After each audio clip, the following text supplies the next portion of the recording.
What is up, Bills Mafia?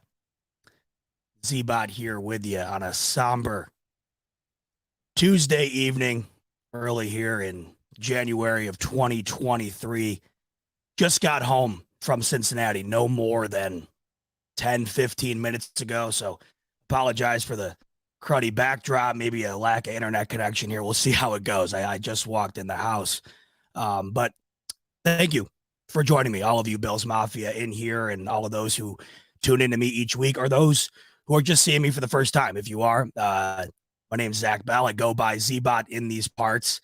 And I just thought that tonight, a day removed from watching safety Damar Hamlin go down on the field against the Cincinnati Bengals, that it would be nice to host a space where all of us could get together, share our feelings, perspectives, thoughts. I know me, and like I just mentioned, I know for myself personally, talking about stuff in unprecedented and tough times always just makes you feel better.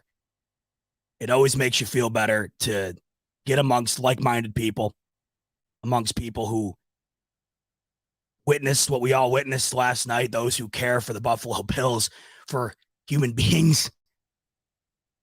It's important to be able to share perspectives with one another and understand that all of us in totality are gathering around the Buffalo community, Damar Hamlin's family, and of course, Damar Hamlin himself. As you can see in the ticker below, not just us as Bills Mafia have gathered around Damar Hamlin and his family.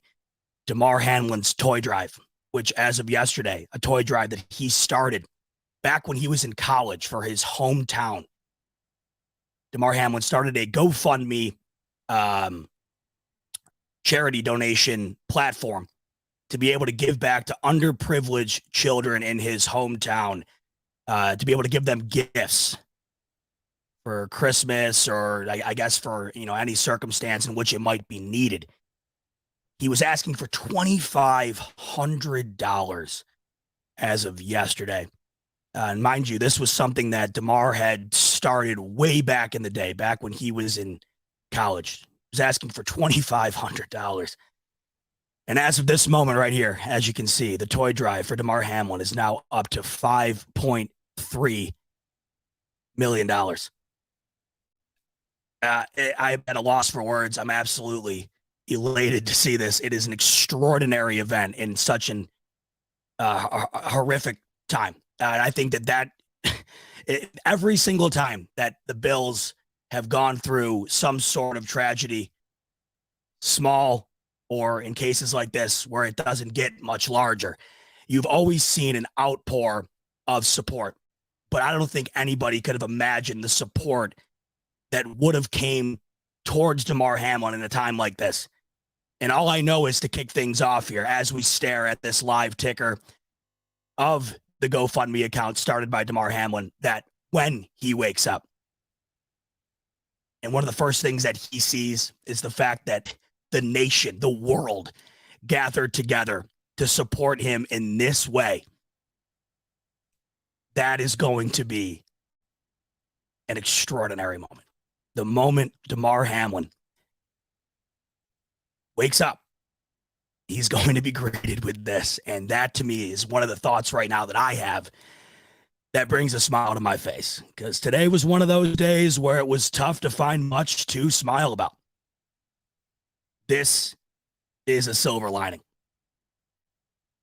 I know a lot of things within the last 24 hours have been very unclear. There's been a lot of what if, or not a lot of what ifs, but a lot of what is going on. What is the situation? When will there be an update? Is there an update to be had? We haven't gotten much. Last night at 1:48 or so in the morning, I believe, was when the Bills issued a statement that Damar had suffered a cardiac arrest on the field. Since then, we have not heard much, but just recently, right before we've hopped on here together, and this is the first person I had seen it for, reporter Josh Reed. This is the most recent update on Damar Hamlin's status. Josh Reed says here via Twitter that he spoke with Damar Hamlin's uncle. Damar Hamlin was originally on 100% oxygen, but is now down to 50%. He says the family is hanging in there. He thanked Bills fans and Bengals fans and asked for continued prayers. Now, I'm not a medical expert, but from what I have read, going from 100% oxygen down to 50% oxygen means that Damar Hamlin is able to breathe on his own in some sort of capacity. And that is good of a sign up till this point that we've gotten that he is going to continue to be able to fight through this. I've been waiting, like many of you, all day to be able to see something, whether it was a statement via TV, radio, written statement like this one. I've been waiting to see something to give us continued hope for Damar and his family. And this just came out at 6:46, so about an hour and 15 minutes ago. And this seems like really good news. This seems like really good news. As you can see, once again, down below, if you're able to, please donate to Damar Hamlin's Toy Drive Fund. And all those who send in a super chat tonight or a donation, all of those proceeds will be directly donated to that toy drive via myself and all of us here at the Buffalo Fanatics. Kick things off here with Sergio. Sergio comes in and says, Z-Bot, thanks for setting up this space. Thanks to all of the teams and their fans for the love and support. The world is a better place with Damar in it. I pray and hope he gets to witness it. Yeah, that's one of those moments right now, Sergio, that I can't stop thinking about. The moment that he's going to be able to come back and see that everybody has gathered around him to the tune of $5.3 million to a charity that he started in pursuit of making his hometown and overall the world a better place. You know, it's unfortunate that times like these are when we start to learn the most about people. That's the unfortunate reality of these situations. We don't get to know people as well as we probably should have if it weren't for a traumatic situation. But as we have all gotten to learn more about Damar Hamlin over the last 24 hours, what we have found is extraordinary. We have found much more out about Damar Hamlin than what he is as a football player. And of course, in moments like this, being a football player is the last thing on your mind. The second Damar Hamlin went down last night in Cincinnati, you remove the colors, you remove the numbers, and you go from a football player to a human being. And we have learned that Damar Hamlin, the human being, is one hell of a guy. One hell of a guy. And he seems to be a real family man who cares deeply about his family as they do for him. He seems to have an extraordinary family. And those are the people I've been thinking about the most today. I played sports my whole life. I'm sure many of you have too. And we all know that Damar Hamlin's mother was in the stands last night. You never go to an event expecting to see what we saw last night. And I'm sure his mother, she wouldn't even want to witness Damar go down with a sprained ankle, much less what we witnessed last night. And I know many of you are parents, and you know what that would be like. From my perspective, I'm 25 years old. Damar Hamlin is 24 years old. He's my age. I think that gets lost in translation a lot when we're watching football. We forget that the majority of these guys are young adults. I look at myself. I mean, sometimes I have no idea what I'm doing half the time. It's hard to remember sometimes that you're an adult, right? That's hard to remember. I think when we're watching these guys, professional athletes out on the television or in person like I was last night, you forget the age of these guys. You forget the human being inside of the helmet and the pads. But the second this stuff happens is when you realize that the game we all love, and we do love it. We love our Bills. We love the sport. We love the NFL. But it is truly amazing that in one moment you can go from all you caring about being the one seed in the victory last night to all you caring about is that man getting up off that field, being able to see his family again. I've heard interviews throughout the last 24 hours from players, from personnel, from people who have been directly related to playing in an NFL game. And, you know, we all know the tenacity of playing in a game. It's a violent sport. We all know that. There's no secret. And all these guys have admitted that they know what they're signing up for when they go out there. But that isn't entailing what we saw last night.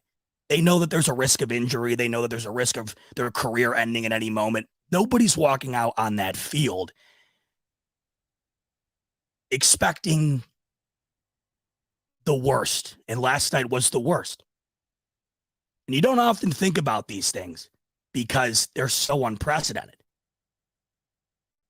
And I think the nature of the sport itself has led us as fans to become very desensitized to the brutality of what we witness during the course of a 60-minute game, numerous games a week.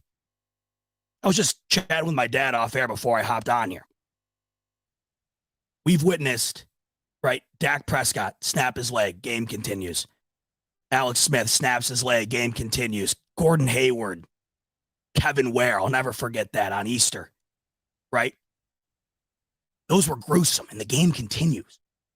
And that's what you expect. You expect the game to continue because in the NFL and most sports, it's next man up mentality. That's the way it is. Show goes on, right? And that's why last night was so unprecedented, because there are certain moments where the show cannot go on. And last night was one of them. The NFL got it right. It might have taken a minute, but the NFL, Sean McDermott, Zach Taylor, and both units out on that field last night got it right. They got it right. Chewy Baca coming in here with the super chat. Appreciate you, Chewy. Like I mentioned, and I'll continue to mention throughout the show, all of these super chat donations will be directly donated to Damar Hamlin's toy drive. So anything and everything is truly appreciated, and it will be going directly to Damar for that fundraiser that continues to pile up and up. It is an extraordinary thing to continue to monitor that foundation throughout the day. It's blowing my mind. Chewy comes in here and says, for the love of his sport, his family, teammates, and my brothers and sisters in Bills Mafia, you've got this, Damar. Well said, Chewy. And Chewy speaks on behalf of all of us. You know, I don't think I've ever seen as much of an outpour of support and love for anything ever. I'm not being hyperbolic. I'm not over-exaggerating here.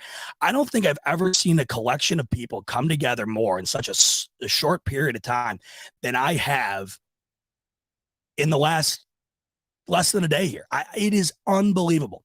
At this moment in time, all 32 NFL teams have changed their Twitter profile picture to a picture of Damar Hamlin's jersey that says prayers for Hamlin, or prayers for Damar.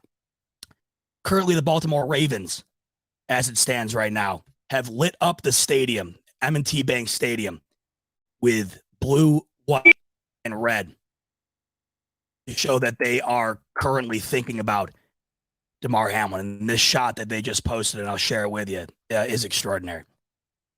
Baltimore Ravens account shared this a couple of hours ago, saying, tonight, M&T Bank Stadium is red, white, and blue to show our support for Damar Hamlin and the Buffalo Bills. And as you can see here, and this is what I mean when I say that in moments where you realize that it's just a game, even though a lot of the times it feels way more than that, that's one of those moments.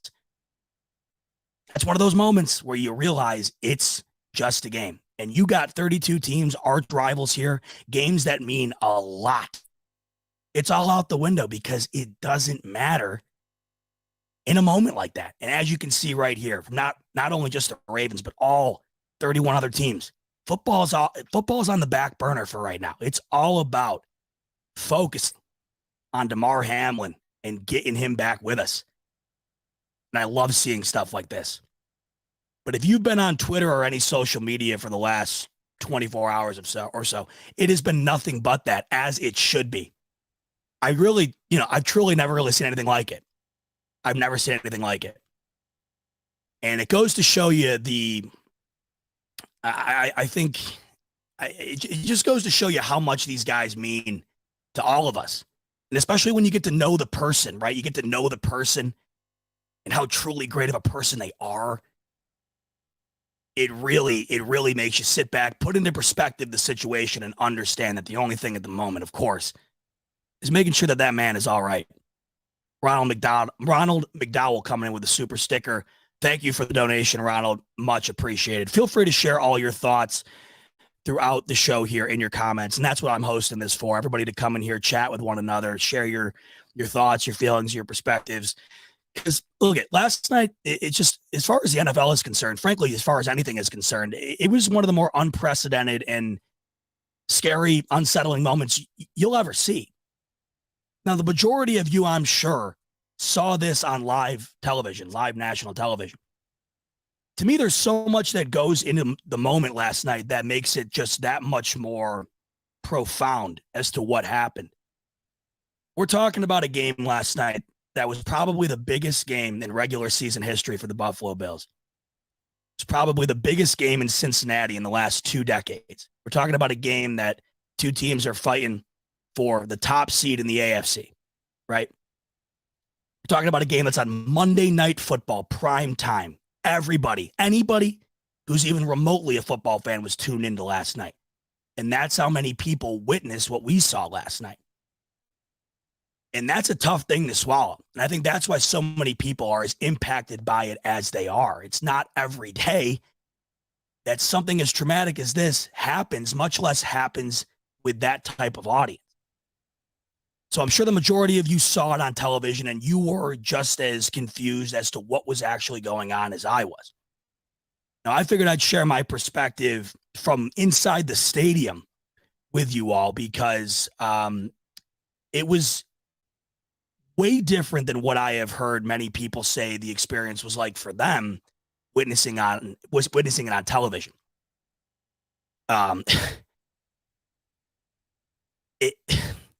It man, it was weird. So first of all, the city of Cincinnati, that was my first time there. Some of the most extraordinary fans and people I've met at a function ever. These people were extraordinary. Everybody we tailgated with was amazing. And we all had that mutual bond, it felt like. And we all know this. Cincinnati, Buffalo, that fan base is very similar. We were sharing stories all day, the fan bases. We were right next to Cincinnati fans. I was talking to these guys for a very long time.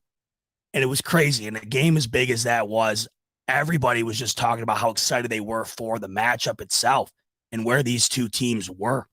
The excitement level, of course, we all felt it, but it was so palpable in that city. It was just everywhere. It was everywhere. I've never felt that type of just visual and emotional entertainment, or not entertainment, just visual and emotional, I don't know, excitement. That's what that was last night. And we walk into the stadium. I've been to a bunch of road stadiums before, mainly, of course, the games I go to are in Buffalo, but I've been to road stadiums before, but never for a game like this. And when I walked into the stadium, I've never seen anything quite like that. They did a light out show where they had the stadium light up with everybody's phones. You scanned a QR code and everybody lit their phones up. They did the player intros with all this smoke, and the energy in that stadium last night was unlike any I've really ever seen. It was unlike any I've ever seen outside of Buffalo. That's for sure. Unbelievable. The deafening, the sound in that stadium when that game first kicked off and when the Bills had the ball, which made the moment that Damar Hamlin go down be that much more eerie, I think, being there. Because when the Bengals went down and scored on the first drive, the volume in that stadium, it was unlike anything I've ever really heard in person. It was insanity. And the drive right before the Bengals took the field, we were under the impression in the stadium that the Bengals had fumbled that kickoff. I was sitting on the opposite tunnel end zone, right above the field goal post. So I could not see if the returner was down or not. I just saw a Bills player on special teams run away with that fumble. I wasn't sure who at the time. It just looked like the Bills were getting the ball.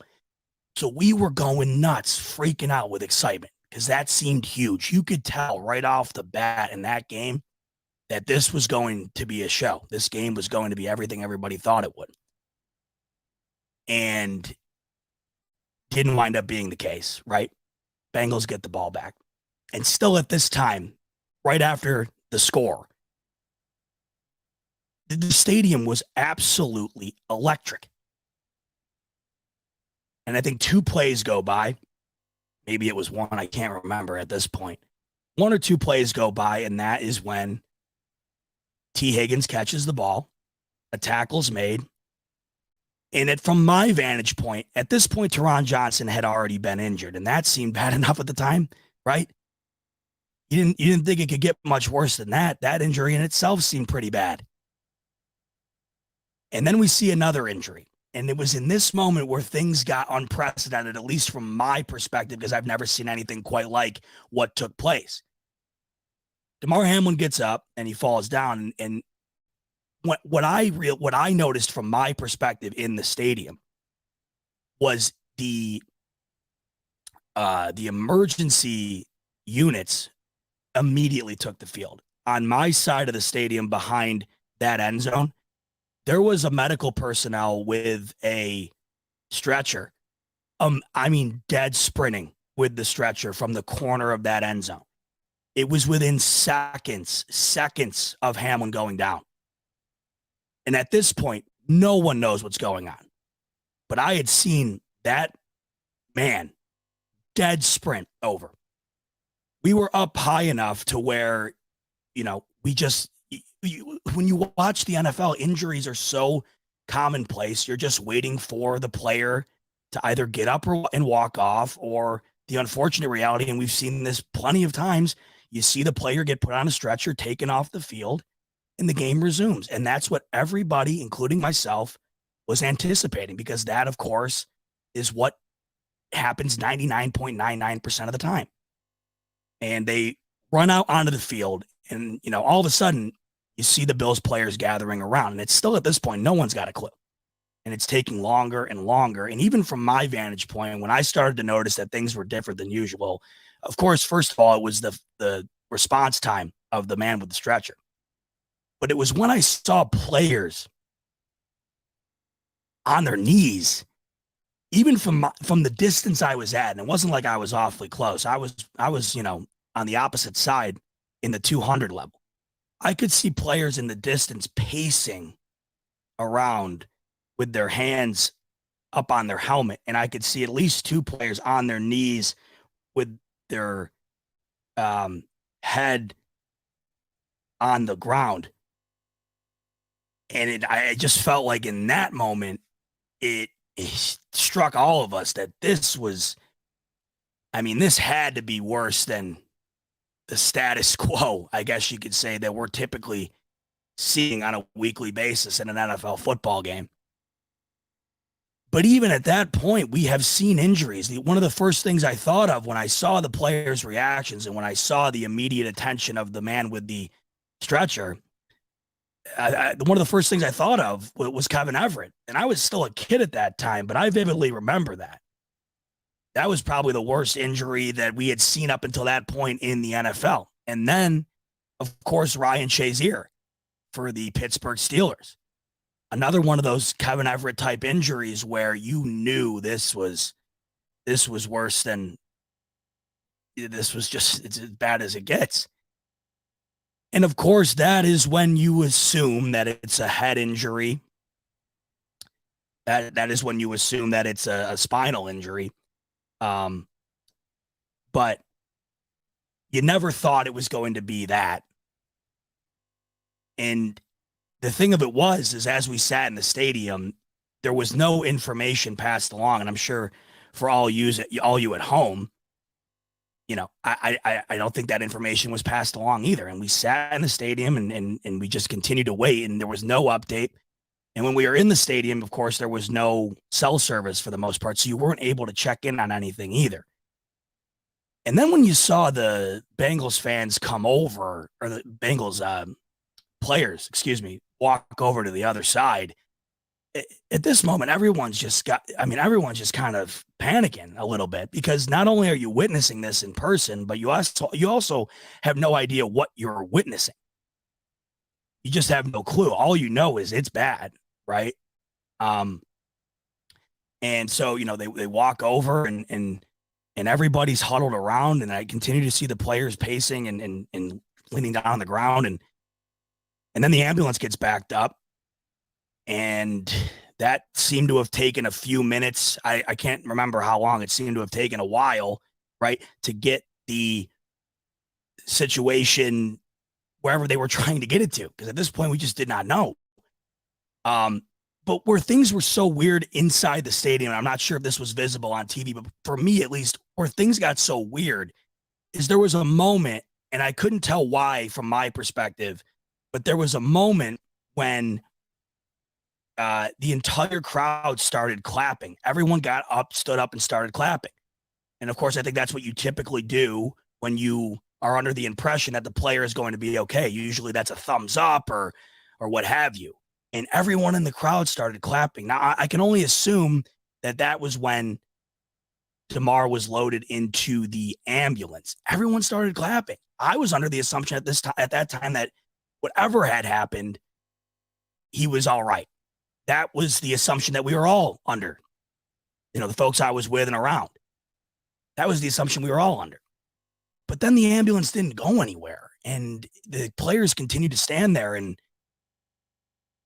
I don't know. At that point, you went from this is awful to, oh, at least he's okay, to wait a minute, what the hell's going on again? And then the ambulance leaves the field. And I it's still under this, at this moment, I still thought the game was going to continue. I think that's what we're all conditioned to think. There was no way you thought what had happened, for one. And two, there was no way you thought it could possibly be bad enough to delay a game. When have we ever seen a game get postponed? I don't think I've ever seen it before.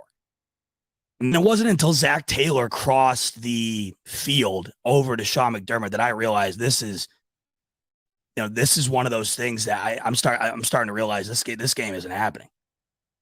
And it wasn't until then that we found out from somebody in the crowd who was able to either get an internet connection or get a hold of somebody that we had found out what had actually had happened. And it was at that moment that the crazy thing is it wasn't even 20 minutes prior that crowd was the loudest I've ever heard a stadium, or at least up there. I mean, really, it was as loud as I've ever heard it. And when everybody started to become under the impression, based on whether they were on their phone or got a call or talked to somebody, it was that moment where you went from 20 minutes ago being in the loudest arena you've ever been to quite literally being able to hear a pin drop. And while the players were still on the field, nobody left. Nobody left. That stadium was still packed. So no one really knew anything, and no one updated us on the PA system at all. So everybody's just kind of hanging there. And then that's when the players went off the field, and then people started to file out. But my group at least, we sat there until we got kicked out. I know a lot of other Bills fans and Bengals fans did too. A lot of people just sat in their seats well after the players had cleared off the field. A lot of people just sat there. I think they were trying to process just all of it, because it's a really weird scenario when you're in a really awful situation, but you don't necessarily know the full extent of the situation. But everybody just sat there. I was watching the stadium crew clean up the field. I'd never seen anything like it. But what I will say is that even for me, like I had mentioned to you out in the parking lot, the Bengals fans were awesome. They were amazing. I loved everybody I met, and they were the nicest people, just as much of a diehard fan as we all are. But the people behind me, they weren't cool. They were not very nice people. I walked in, introduced myself. I said, "Good luck tonight, guys," and they were not having it. They were real rude. But hey, it's their stadium. Not everybody's gonna be cool with it. I get it. But those guys who were not nice in the slightest to kick that game off, man, they went from being real hardcore to real somber and real sorry for us in particular as Bills fans really quick. Those guys were, I mean, they were consoling us as Bills fans. That's kind of when you really knew. Everybody in that stadium, no matter what jersey they were wearing, what apparel they had on, if it said Cincy, if it said Buffalo, every single person all had one thing on their mind. That was it. And I knew that to be even more true when those guys were doing it, because you'd figure if anybody wouldn't be doing that, it would be guys like that, in my opinion at least. No, there wasn't a single person, and everybody just that's what it was. I mean, everybody was just kind of consoling one another. Then we just sat there for the longest time, and then when we left the stadium, there was a lot of Bengals fans that we were hanging out with before the game, still out near their car, and there's this one lady who went around and hugged every one of us. She hugged all the people I was with, all the Bills fans. She just went around, hugged everybody, and everybody leaving that stadium. Everybody just it was the same thing. It was just no matter who it was or who they were rooting for, it was the same thing. So the perspective from the stadium was something, and from what I've been told, the perspective on the broadcast was just as unprecedented. And from what I've also been told, the way that they handled it was incredible. I mean, you got to think about it. That is a tough situation to be in. It's a really tough situation to be in, and they seem to have handled it really well. But I look at it from the Bills' perspective, and I look at what this team and frankly, really, what this city has been through in the past year. It's unreal. I couldn't even off the top of my head right now list off all the seemingly tragic events that have piled up for this city and this team this past year. It's unbelievable. Between the storms, between the top shooting incident, I mean, it is unbelievable. And then this. But I look at it from the Bills' perspective, and I think, the leadership that these guys have, they're just I'm so happy that for a situation like this, the people that you'd want involved are involved. Sean McDermott would be the guy I would want involved. Brandon Beane would be the guy I would want involved. Josh Allen. You saw on those players' faces and their reaction how much their brother meant to him. You saw it. And that is why that game could not go on, not only last night, but this week. Because I think all of us thought that game was going to go on. Of course, that's what you thought. And then, of course, it became more blatantly clear that there was no way it could go on. But you think about it from your own perspective. I mean, think about when I was growing up playing lacrosse, there was a high school kid, or maybe even middle school at the time, high school, middle school, there was a kid locally around my area who took a lacrosse ball to the chest, and he had a similar incident to exactly what Damar Hamlin had suffered, but there wasn't an AED machine around. They didn't have any defibrillators around, and he passed away. It was on a field that I played on every week. I played on that same field that kid was on every single week. So it's amazing. You just have no clue whether it's professional football, high school lacrosse, anything. I mean, you just never know when one of those moments could be the most unperfect yet perfect moment where everything that had to go right or wrong, rather, to cause that incident happened.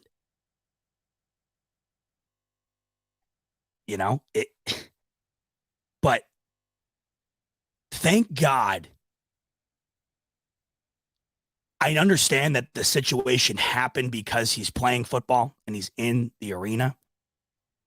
But thank God that happened where it did for Damar Hamlin.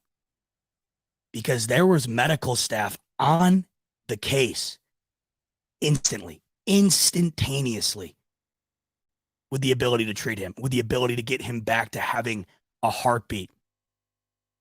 And not only was there medical staff on site instantly with the ability to do that, but fortunately, the hospital right down the road. An incident that could not have been more traumatic and terrifying and just flat out awful. You have to be thankful that if it had to happen, it happened in a situation where his life could be preserved.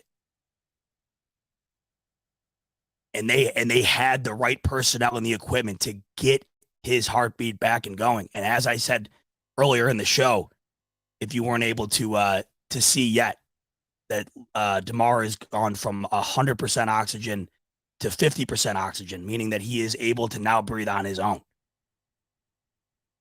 We're all rooting for him, of course, and it just seems like it's going to be a bit until we find out anything concrete. But you probably are also thinking about, you're thinking about football, right? You're thinking about the Bills too. That was going into that game. It was the biggest game of the season. It was the biggest game of the year. And all any of us cared about was the 1 seed, man. That was it.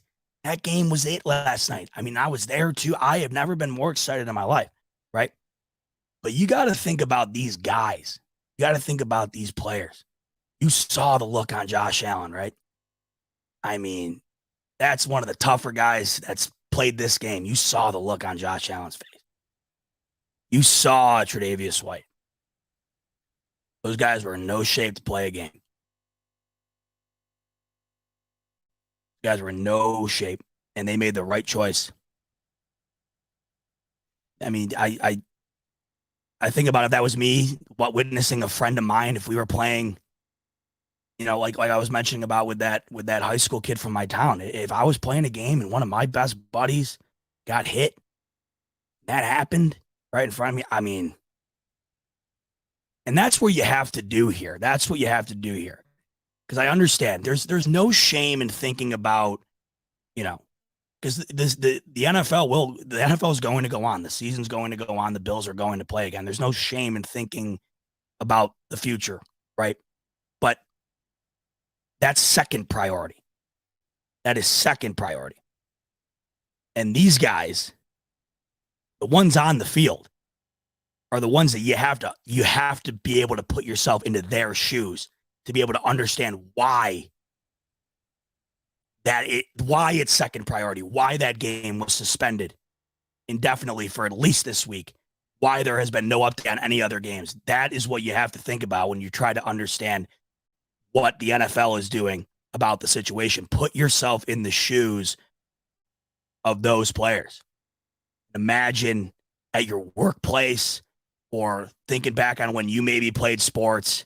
Think about being in that position with one of your good friends, one of your really good coworkers, and you really can't even fathom it. So imagine how those guys not only were feeling in the moment, imagine how they were feeling afterwards. And now, I mean, today is another one of those days too, where I think it's even more tough because I think in the moment, you're so shocked, you probably don't necessarily know how to process it. But today is the day when I feel like it really sinks in for these guys. So I'm really thinking heavy about them. If you ever tune into me, if you ever tune into my show on Mondays each week here, one of the things I talk about the most is the culture of this team and how much I have the utmost respect and love for all of these players. They are some of the nicest guys that I've ever personally met. The culture in Buffalo is unprecedented in my opinion. I think it's one of the best in all of sports, not just the NFL. I think it's one of the best in all of sports. And we were able to learn that Damar Hamlin is he's a perfect example of that. He's a perfect example of all the things that have made Buffalo so great, all the things we love about Buffalo, the Bills, the personnel, all of our favorite players, all of the staff. We have learned throughout time here that the culture that has been created and captivated within Buffalo is truly one of the best. We have gotten to be able to learn that Damar is a part of that. And I'm so thankful for Damar that he is surrounded by guys that are of that mentality and that are they're of that character. He's got a lot of people who love him. Stephon Diggs, right after the game, hops out immediately in an Uber to go see him. The other thing, too, and this is one of the reasons I also wanted to host this tonight for people to get together and talk with one another and share their feelings. The fans all witnessed that, of course. The fans all witnessed that, and that's something that we all have had to process the last day. The players, they stayed in the locker room until almost 1 a.m. on Sunday. The incident happened early in the 9 o'clock hour. They sat with one another inside that stadium for over 3 hours because they all needed each other, right? They all needed each other. And I think it just goes to show you the love that's within that team. And I've shared this a bunch about these guys because, frankly, I've seen it in person. I've been around these guys and I've seen them interact, and it's not like for show, man. These guys, they're best buddies. You got to think about it. Think about Buffalo. Buffalo is not LA. Buffalo is not New York City. It's not Vegas. Buffalo is Buffalo. And there's not a whole lot going on in Buffalo. All these guys have out in Buffalo is each other. And they hang out a lot. They do everything together. These guys are as close-knit of a team as you're going to find anywhere. Any sport, any level of the sport, these guys are as close-knit as it gets. And they had to go through that last night firsthand right on the field. And they all stood together last night. Were there for each other. And I would imagine today they're doing the same and they're handling it properly.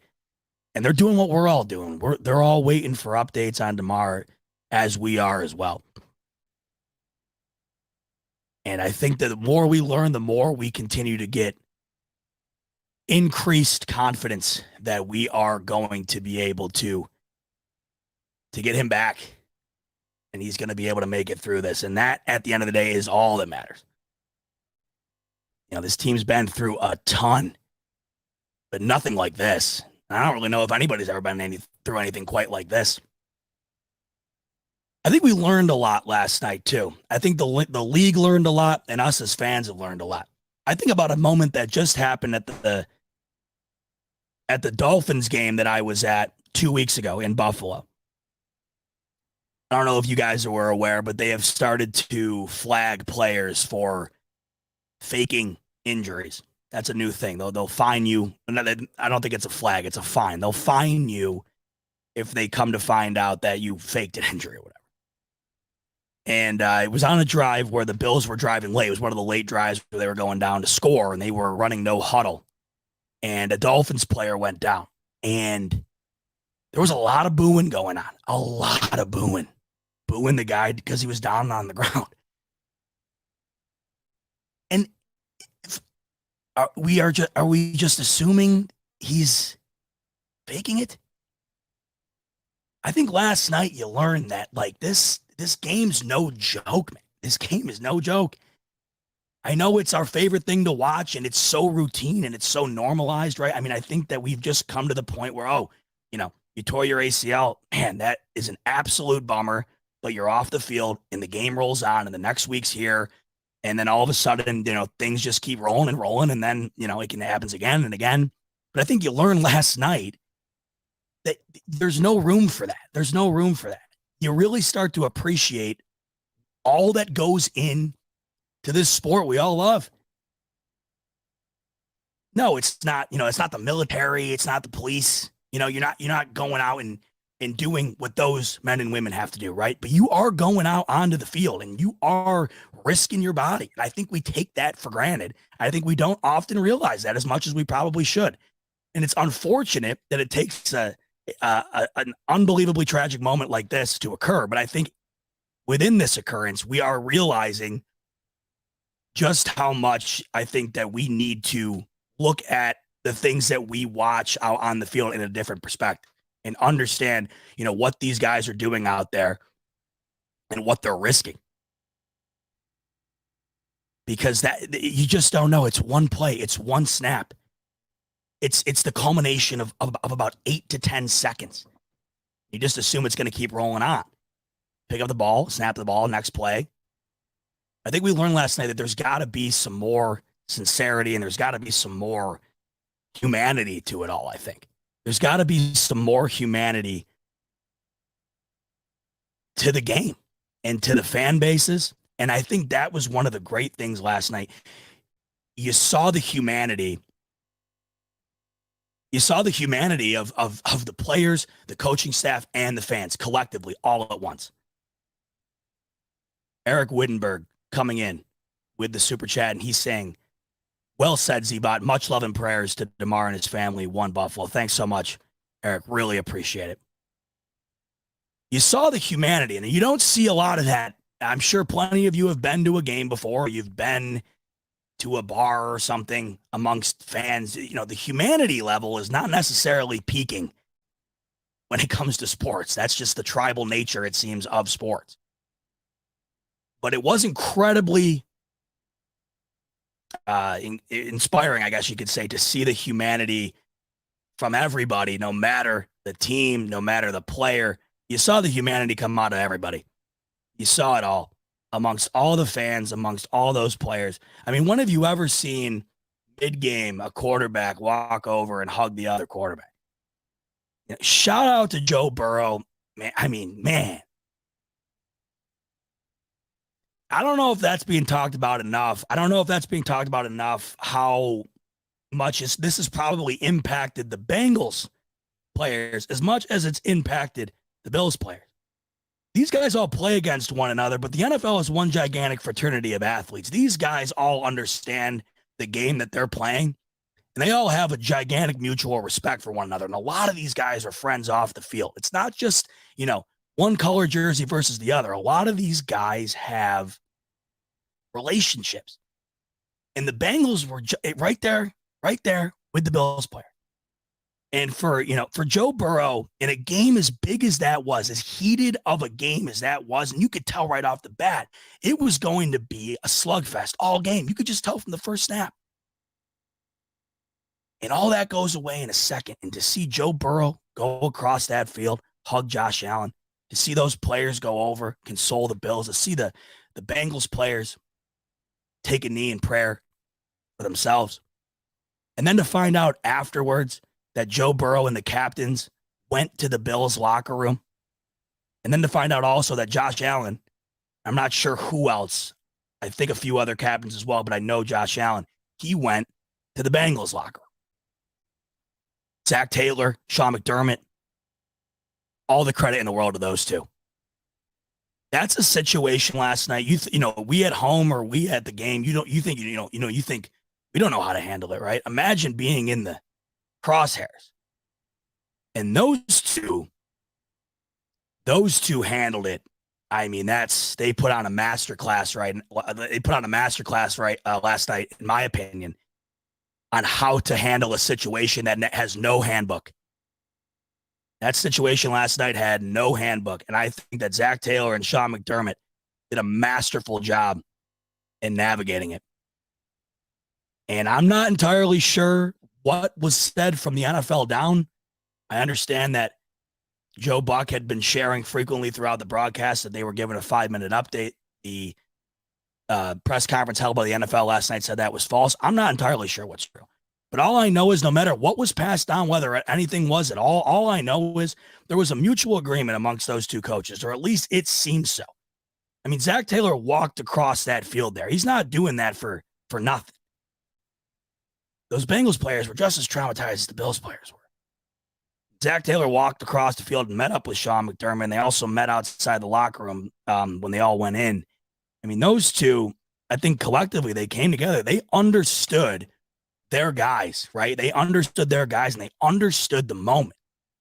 And they were the ones, I think, that pioneered the solution of the game being played.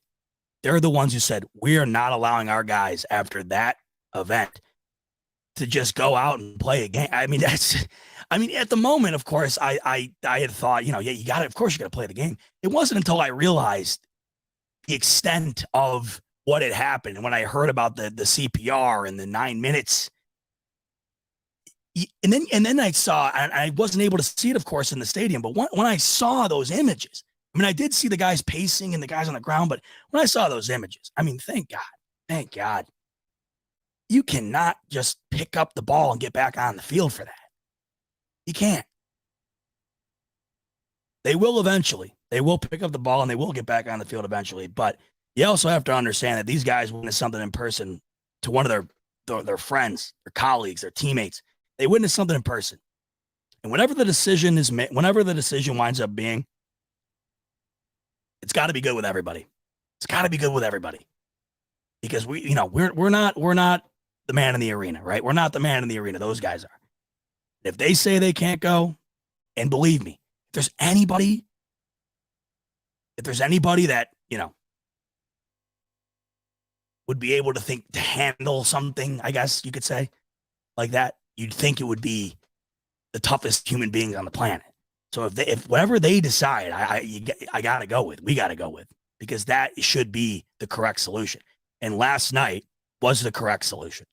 Whatever happens going forward is going to be the correct solution. Whatever they decide is the correct solution, because it's not up to us. Shouldn't be. Those guys went through a real traumatic event. We witnessed a traumatic event. Those guys were in the middle of a traumatic event. So that's as far as football goes. It will go on, but it should not go on for those guys until they feel comfortable doing so. We'll see what winds up happening there. There's a season. I understand there's a season going on, and it's going to, there's going to be a solution to this, I guess, or some sort of, the problem will be solved as far as the game and all that stuff is concerned. But those guys, they're mental, right, and their health and whatnot, that needs to be a top priority. And like George is coming in here and saying, I like this, because I think this goes back to what I was saying earlier. I think we all learned a lot last night. From the fan level, I think we learned a lot about the humanity of the game. I think from the player level, they learned a lot about, you don't think with Bucky, by the way, or George is coming here and saying exactly what I'm talking about. This is going to change society for the better. I think a lot of good will come from this for the players and for the fans. I think the players realize, you can't think for a second that all those guys didn't sit there and just say, man, that could have been me, right? Or why wasn't that me? I heard Mark Schlereth. He was on Colin Cowherd earlier today, and if you haven't heard, you should go listen. It's a good interview because Colin talks to Mark Schlereth, a former NFL player. He talks to him about, what it might be like to have been an NFL player in that situation, because only a player would truly know. And that's why I think last night what Ryan Clark had to say and share was amazing, because you're getting the perspective from a player. Media pundits are not going to be able to give you a real reaction or a projected reaction of what that would be like to be a player in that situation. And Mark Schlereth had said that he personally thought watching that last night, he said to himself, he said, typically people say, oh, why me when something happens to me? Oh, why me? Why me? But he had thought to himself, why was that not me? Why was that not me? Why was I the one who didn't take a hit like that? Or why was I the one who didn't, that? And I think a lot of those guys out there feel the same. We're talking about, guys that were just inches away from a moment there. They got to be feeling that way. How's T. Higgins feeling? How's T. Higgins feeling? He was involved in the play. He was the play. I can't imagine, right? I can't imagine. So that's the things you got to think about. Damar Hamlin, that's the forefront. You got to think about him because he's the one right now fighting for his life. There's a ripple effect to this, though, and most of it, the ripple effect, most of it, primarily involves the guys down on that field. And that needs to be of top priority, I would say, because none of us could imagine what that would be like to have that happen at our work or with our friends, family, in an event like that. So we shall see. But all I know is right now, top priority, and that's the priority amongst literally anything and everything I've seen over the last 24 hours. That's all I've seen is Damar Hamlin's health and getting him back to being able to live a healthy, prosperous life. Before we close out here one last time, I'm going to share what I had heard from, I haven't seen anything in the chat, by the way, as far as an update is concerned. So I'm assuming that this is the most recent update about the situation. Unless there's anything different, please feel free to share with me before we close up shop here tonight. But as we do so, the last thing that we have heard, this was courtesy of Josh Reed, that Damar Hamlin's uncle, rather, had shared with Josh Reed that he was originally on 100% oxygen and is now down to 50%. meaning that he is able to breathe on his own at this point to some capacity. That was at 6:46 earlier this evening, and we at this point continue to